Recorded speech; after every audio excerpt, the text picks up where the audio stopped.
Сайн байна уу? Та бүхэндээ JZ-ийн өгүүлэгч авийг хэрхэн зөв дуудах тухай танилцуулъя. Юуны өмнө та бүхэндээ JZ-ийн өгүүлэгч авины тухай товч мэдээлэл хүргэе. JZ-ийн өгүүлэгч авь нь хоёул хамжин шүргэх өгүүлэгч. J-авийн үндсэн хувилбар нь шуугианд сул дуутай хэлний урдуурах уруулын биш хамжин шүргэх зөөлөн хамрын биш хэлэх сонсох утга ялгахын талаас тод байранд байгаа хувилбар юм. Байр нь үгийн эхэм дунд даадагт хааж тохиолдож болно. J-авийн үндсэн хувилбарын хувьд шуугианд сул дуутай хэлний урдуурах уруулын биш хамжин шүргэх хатуу хамрын биш хэлэх сонсох утга ялгахын талаас тод байранд байгаа хувилбар. Байр нь үгийн эхэм дунд даадагт хааж тохиолдож болно. JZ-ийг зөв дуудах нь.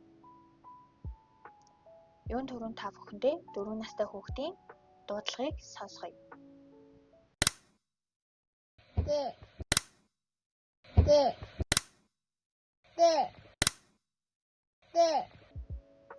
DJZ гээгүүлэгч авийн дуудлагын амны хэрцэг тун төстэй тул хүүхэд бүрэн ялгаж дуудаж чадахгүй байгаа нь сонсогдож байна.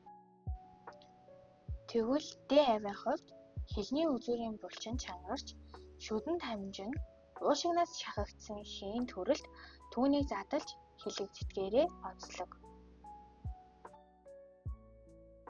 J гээгүүлэгч авийн дуудлагын хувьд дуудахдаа D хэлэлц дээр шүргэх авийг өгүүлэх мэт хэлний урдуурах булчинг шүдэнд тулган тагнаатын шүргэн зөөлрүүлж уруулаа урагш чиглүүлэн хэлнэ.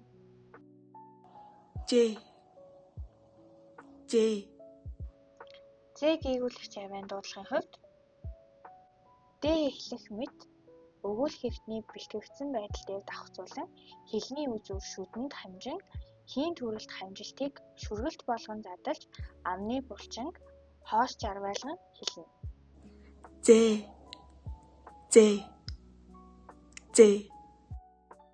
Анхаарал хандуулсан та бүхэндээ баярлалаа.